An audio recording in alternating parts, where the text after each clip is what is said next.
안녕하세요. 율렉입니다. 반갑습니다. 우리가 지난 시간부터 함수라고 하는 것을 이용해서 간단하게 데이터를 좀 변경하고 또 조작하고 그랬었는데요.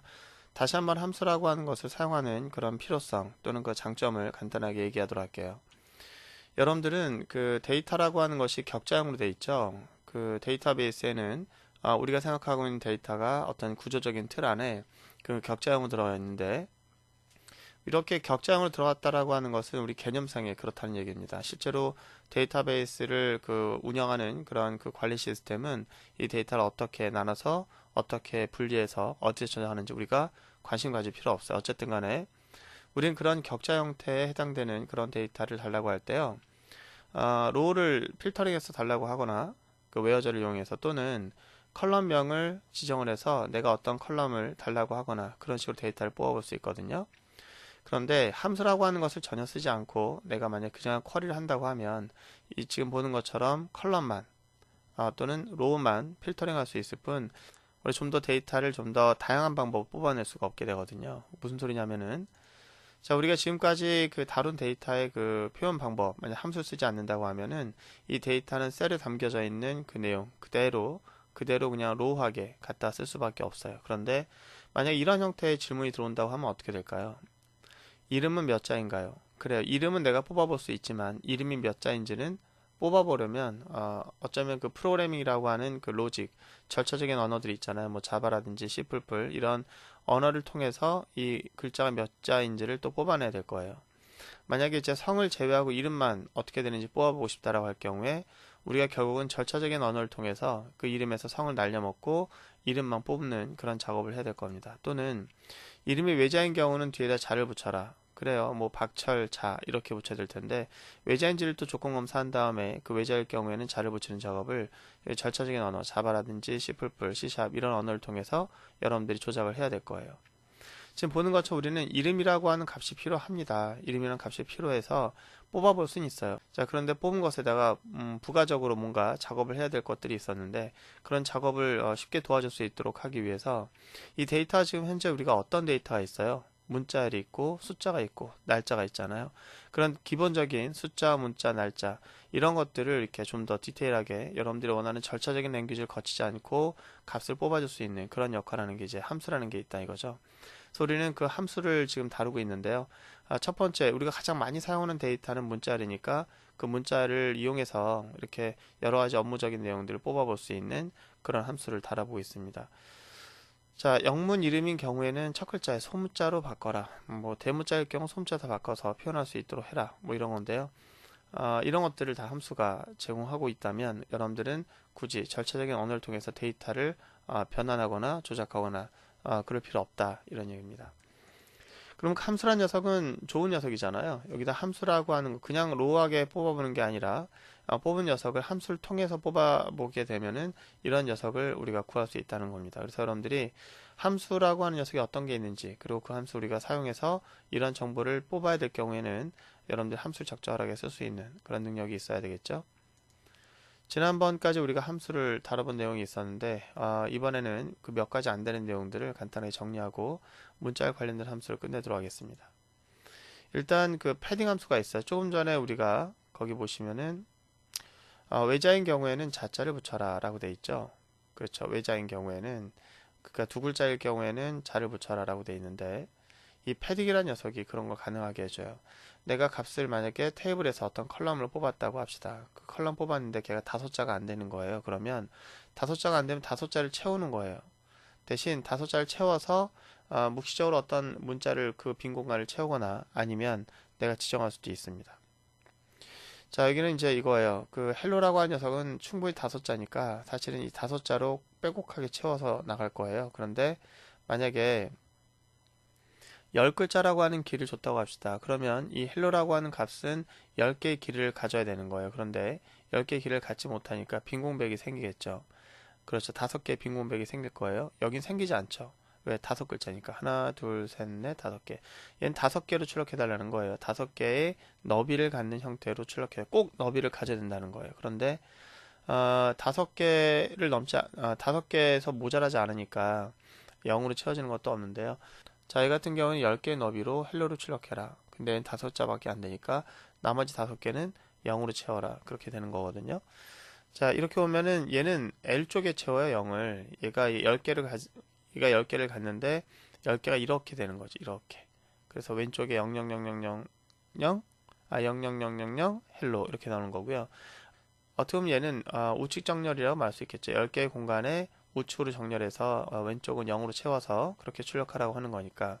자, 이 알패드 같은 경우에는 이제 왼쪽 정렬이라고 말할 수 있겠습니다. 그래서 10개의 공간을 차지하는 그런 10개라고 한 너비로 이 문자를 출력하는데요. 얘가 오른쪽에 0으로 채워질 것이고요. 그 왼쪽에 헬로가 나올 거니까 그 10개 공간 내에서는 왼쪽으로 정렬되는 느낌이 들겠죠. 자, 이런 패딩이라고 하는 것은 결국 내가 그 출력하고자 하는 문자리 있을 경우에 또는 값이 있을 경우에 그것의 너비를 내가 고정하고 싶을 때 쓰는 거거든요. 그러면 뭐 이런 식으로 할 수도 있겠네요.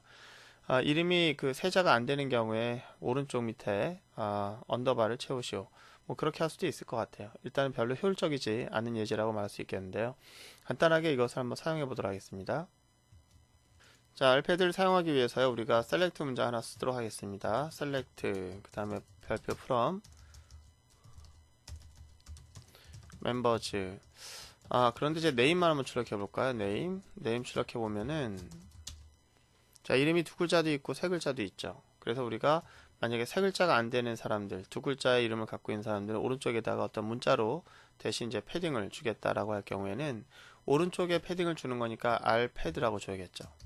그리고 이름에다가 얘를 몇 글자의 너비에다가 고정시켜서 출력할 거냐면은 반드시 3글자의 너비를 맥시멈으로 고정시켜서 출력하고 싶다라고 했습니다. 그리고 3글자가 안 되는 애들은 오른쪽에 0이라고 하는 글자를 거기다 이제 추가하겠다라고 했는데요. 한글일 경우에 좀 문제가 생겨요, 이게. 왜냐면 한글 하나를 표현하는데 그 우리가 뭐 3바이트가 필요하다고 하면 바이트 문제가 아니라 길이의 문제거든요. 그래서 한글은 곱하기 2배의 길이를 사용합니다. 만약에 뉴렉이라고 하는 녀석을 표현한다라고 할 경우에는 3개라고 하는 걸 써주게 되면요. 그 글자가 렉에서 잘려서 U밖에 안 나와요. 무슨 소리냐 일단 보여주고 얘기할게요. 한 글자 반이죠. 영문자일 경우는 정확하게 3개의 그 문자가 나오는데요. 한글일 경우에는 하나 반인데 반짜리가 나올 수가 없어서 그럼 여기 4라고 하면 그럼 이제 2개가 나오게 되겠죠. 내가 만약에 그 3글자라고 하면 곱하기 2의 길이를 구해서 한글일 경우에는 이렇게 돼야 돼요. 그래서 한글이냐 영문이냐에 따라서 여러분들이 그 패딩이라고 하는 것은 조심스럽게 사용해야 되겠습니다. 자, 이번에 우리가 다룰 내용은요. 사실 한글을 쓰는 사람들에게는 별로 그렇게 중요하지 않은 내용인데요. 여러분들이 문자리 있을 경우에 문자리 그 첫 글자를 대문자로 바꿔주는 이니캡이라고 하는 게 있습니다. 그래서 우리가 영문자일 경우에는 그 이니캡 같은 경우는 어떻게 사용되냐면 일단 위에 보시면은 그 더라고 하는 게 있는데요. 더해서 앞 글자 t가 대문자로 바뀔 거예요. 그렇다면은 이렇게 그렇다면 이렇게 그 단어들이 쭉 나열되어 있는 형태의 문장은 이니캡을 씌우면 어떻게 될까요? 이 앞에 것만 t로 바뀔까요? 아니면은 여기 있는 모든 단어마다 앞 글자가 캡이 씌워질까요? 자, 그럼 한번 해보도록 하겠습니다. 자, 일단 셀렉트 할 건데요. initCap이라고 하는 그 함수를 이용해서 내가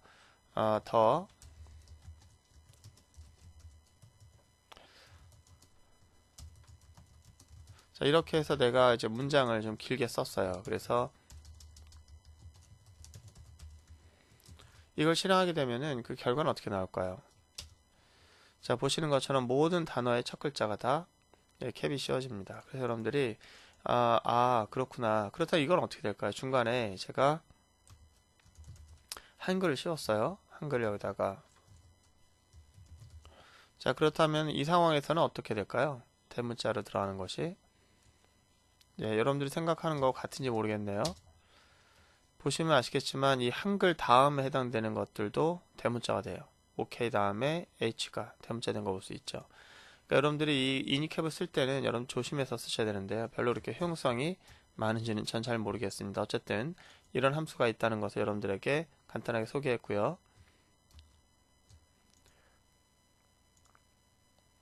자, 그 다음에 우리가 또 많이 쓰는 그러한 함수 중에서 instr이라는 게 있어요. 그래서 여기 보시면 아까와 달리 자, 지금까지 우리가 문자를 주면 문자를 반환했거든요. 그래서 내가 문자의 뭐 일부분을 주든 아니 문자를 변환해서 주든. 근데 얘는 문자를 내가 줬더니 그 문자에서 이 문자리 존재하는 위치를 찾아서 나한테 정수값을 돌려주는 그러한 녀석이에요. 그래서 문자를 얻어내는 것이 아니라 문자에서 어떤 특징을 숫자로 얻어내는 그런 녀석인데요.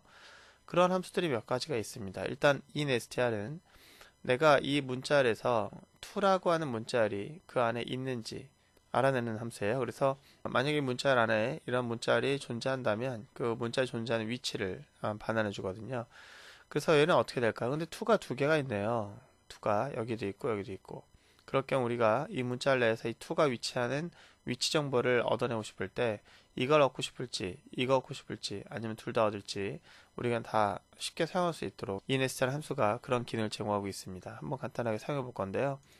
일단 이 nstr에서 내가 만약에 두 번째를 찾고자 할 경우에는 항상 얘가 to를 찾는 위치가 얘가 될 거예요. 그래서 만약에 두 번째를 찾고 싶다라고 하면 가장 쉽게 쓰는 방법은 인자 하나를 더 사용하는 건데요. 내가 이 세 번째 인자는 뭐냐면 찾을 위치의 시작 위치를 알려주는 거예요. 그러니까 여기서 1, 2, 3, 4, 5, 6, 7, 8, 9, 10, 11, 12, 13, 14, 15, 16, 15. 그러니까 여기에서부터 찾기 시작하라고 하는 거죠. 그러면은 얘는 건너뛰게 되는 거죠. 그러니까 여기에서 위치해서 만약에 내가 맨날 얘만 나오는 거예요. 그러면 얘 다음에 존재하는 녀석을 찾지 못하니까 이 다음 위치에 해당되는 것을 넣어서 그 다음부터 찾아라. 그렇게 할 수도 있고요. 근데 이렇게 하면 내가 얘가 어디 있는지 위치를 알아야만 이걸 지정할 수 있겠죠. 그죠? 그래서 그 다음에 쓸 수 있는 또 다른 그 인자가 있는데요. 이렇게 할 수도 있습니다. 여러분들이 네 번째 인자를 쓸 수도 있어요. 세 번째 인자, 네 번째 인자. 세 번째 인자는 시작할 때 어디서부터 찾기 시작할 것인지에 대한 위치라면 그 찾다 보면 1번부터 찾아라고 하면 쭉 찾다 보면 얘 찾죠. 그리고 얘는 네 번째 인자 들어가면 계속 더 찾으란 얘기예요. 즉 찾아서 찾았죠? 또 찾았네? 그럼 얘는 첫 번째 찾은 놈이죠. 얘는 두 번째 찾은 놈이죠. 그래요. 얘는 순번입니다. 순번. 그래서 여기서는 첫 번째 문자부터 뒤지기 시작해서 얘를 찾았는데 두 번째 찾은 녀석의 위치를 달라고 할 때는 여기 인자를 넣는 거예요. 자, 그러니까 우리가 이 nest라는 함수를 한번 직접 사용해 보면서 얘기하도록 할게요. 자, 이제 여기서 select 한번 해볼 건데요. 아까 보여줬던 것처럼 select에서 우리가 in str 기본적으로 문자에 들어가 있는 그런 컬럼이 제가 지금 예제로 쓰기에 마땅한 게 없어서 아까 그 PPT에서 보여줬던 str 그대로 쓰도록 하겠습니다. 그래서 여기다가 all 자 점점점 해서 이 기본적인 문자리인데 여기서 to라고 하는 녀석의 위치를 알고 싶다라고 하는 게 in str를 쓰는 이유예요. 그래서 여기다 듀얼이라고 하는 그 더미 테이블을 이용해서 한번 출력해 볼 건데요. 얘가 알려주는 거는 그 문자열 안에 그러니까 이 원본 문자열 안에 이 to가 있다면 그 녀석의 위치 값을 알려주거든요.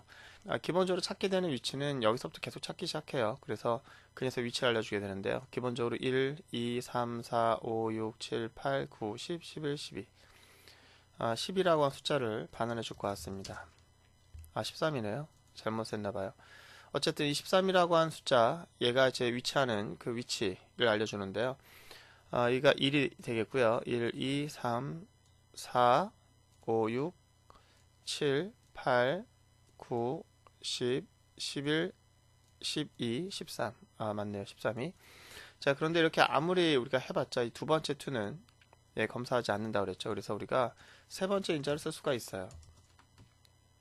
제가 13이니까 14, 15, 15부터 찾기 시작하면 두 번째 2를 찾을 수 있을 것 같고요. 걔가 24라고 하는 위치에 있다는 것을 알 수 있을 겁니다. 그런데 이렇게 할 수도 있지만 우리는 1번째부터 뒤지라고 해요. 대신 두 번째 찾은 놈의 위치를 알려달라고 하면 자 이렇게 하면 똑같이 두 번째 2의 위치를 알아볼 수 있다라고 하는 거고요. 그렇다면은 간단하게 이렇게 우리가 그 어떤 특정 문자리 있는 위치를 알아볼 수 있었는데요. 그 위치 알아보는 그 예제를 간단하게 한번 여러분들이 해보시는 것도 나쁘지 않을 것 같은데요. 자, 여기 보시면은 전화번호가 있어요. 전화번호에서 두 번째 대시 문자가 존재하는 위치를 한번 출력해 보시겠습니까? 우리 멤버 테이블에서 모든 회원을 대상으로 합니다. 자, 해보셨나요? 자, 이렇게 하면 되겠죠? 우리가 이 nstr에서 폰이라고 하는 전화번호에서 두 번째 해당되는 대시의 위치를 알아봐라. 자, 다 해보셨을 것 같은데요. 그럼 이건 어떻습니까? 첫 번째 대시가 있고요. 두 번째 대시가 있어요. 그 첫 번째 대시와 두 번째 사이의 간격을 알아보라라고 하면 간격을 어떻게 알아볼 수 있어요? 자, 전화번호가 가운데 있는 그 번호는 물론 이제 2014년부터는 다 네 글자로 바뀔 수 있을 것 같은데 어쨌거나 과거에는 그 세 글자와 네 글자 다 있었잖아요. 그럼 여러분들이 그 테이블에 멤버 테이블에 보시면은 세 개의 번호가 있는 그런 번호가 있고요. 네 개짜리 중간 번호가 있는 경우 있는데요. 그 번호가 몇 개짜리냐를 알아볼 수 있겠죠. 이 문제는 바로 그걸 물어보는 거예요. 가운데 번호가 세 글자냐 네 글자냐라고 하는 것을 쿼리해봐라. 그래서 만약에 나오게 되면 뭐 이렇게 나오겠죠. 뭐 443, 4443, 34 이렇게. 자, 어쨌건 한번 해보시기 바랍니다.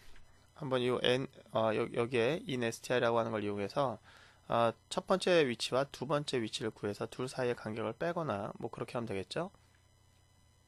다 해보셨습니까?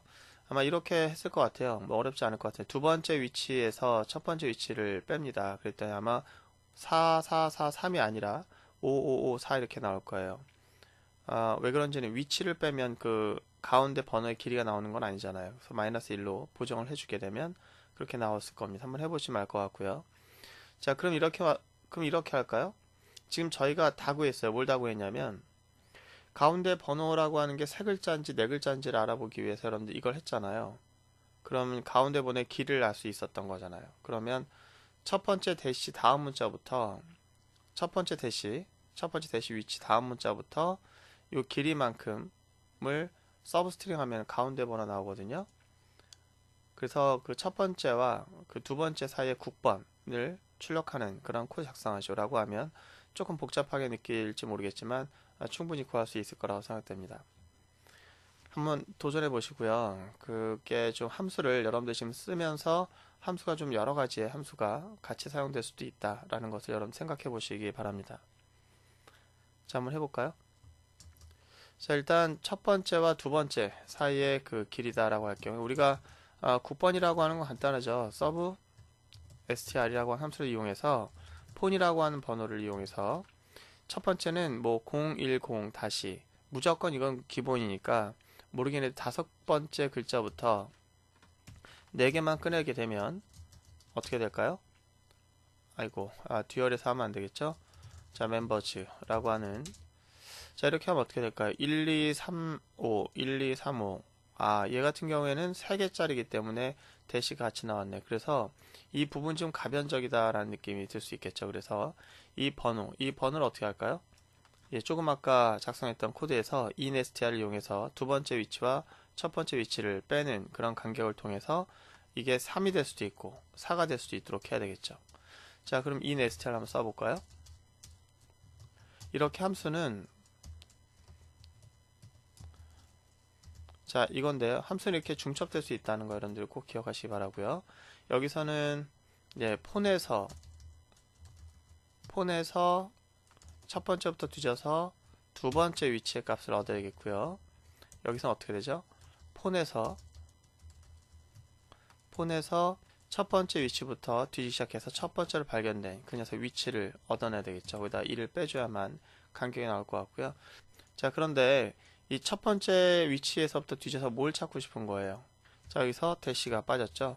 이 대시라고 하는 문자열을 이 문자에서 찾으라고 하는 거잖아요. 그러니까 뒤에도